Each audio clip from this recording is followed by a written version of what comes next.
Togo, une visite à Kumasi pour torpiller le dialogue?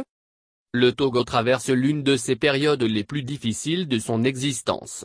Près de 4 mois de crise avec des manifestations presque chaque semaine. Près de 4 mois que tout le pays sous anesthésie, vit au ralenti sur tous les plans. Le dialogue annoncé par le gouvernement est devenu un véritable serpent de mer. Toute proportion gardée, le Togo est assis sur des braises ardentes. Et tout dirigeant soucieux et responsable, ne doit qu'hâter les pas pour ramener la calmie et régler en profondeur les contentieux politiques sous-tendus par les réformes. Paradoxalement, le chef de l'État qui s'entiche de la ruse pour endormir ses adversaires politiques, conçoit à nouveau un plan pour maintenir le statut quo malgré la volonté manifeste et bruyante d'une bonne frange de la population de découvrir d'autres personnes outre que Gnassingbé au sommet de l'État. Entre inauguration et pose de première pierre, Faure trahit son jeu. Au lendemain du 19 août 2017, point d'orgue des manifestations d'envergure planétaire, le chef de l'État togolais s'est retiré et a gardé le mutisme. Il a même annulé certains voyages dont le plus retentissant est le sommet de l'ONU à New York aux États-Unis. Beaucoup avaient estimé qu'il avait été surpris par l'envergure des manifestations et l'amplitude du ras-le-bol généralisé. Passé cette étape, Faure Gnassingbé semble trouver la parade à travers les tournées de sensibilisation de la jeunesse, pose de première pierre, inauguration. Et c'est bien l'inauguration d'un centre médico-social qui a ouvert le bal à Moreton dans l'Est mono.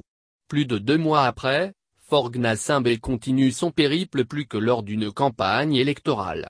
Après Moreton, le président de UNIR s'est retrouvé à Daparan le 3 novembre pour y rencontrer la jeunesse. Des sources bien renseignées, Faure Gnassingbé y avait même passé la nuit dans l'une de ses nombreuses résidences à travers le pays. Une semaine plus tard et plus précisément le 10 novembre, le président ministre de la Défense a atterri dans le Gou notamment à Akpare pour inaugurer des forages d'eau potable. Il en a profité pour faire un tour au 3e régiment de l'infanterie de Temidja sanctionné par un discours polémique fait de menaces à l'égard de l'opposition démocratique. L'ancien président du RPT a participé le 25 novembre à la pose de la première pierre de la ferme agricole moderne égypto-togolaise d'Abatchan, Famta, à Lamatessi près de Sokodé.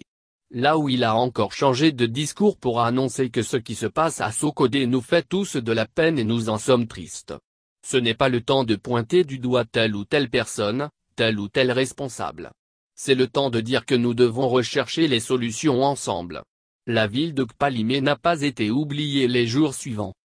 Dans sa trouvaille surprise d'être plus proche de la population, le président en exercice de la CEDEAO était à Avagomé, le samedi 02 décembre dernier pour le lancement officiel de l'initiative présidentielle d'électrification rurale pour kits scolaires individuels dénommé CISO, vantée comme une solution miracle qui permettra de desservir 2 millions de Togolais et porter le taux d'électrification de 7% à 40% sur les 5 années à venir. Ce n'est pas encore fini. Faure Gnassingbé a présidé mardi 05 décembre pendant que les élèves étaient dans la rue à la recherche de leurs enseignants en grève, la cérémonie de la pose de la première pierre de l'Institut de formation pour l'agrodéveloppement, IFAD. L'éducation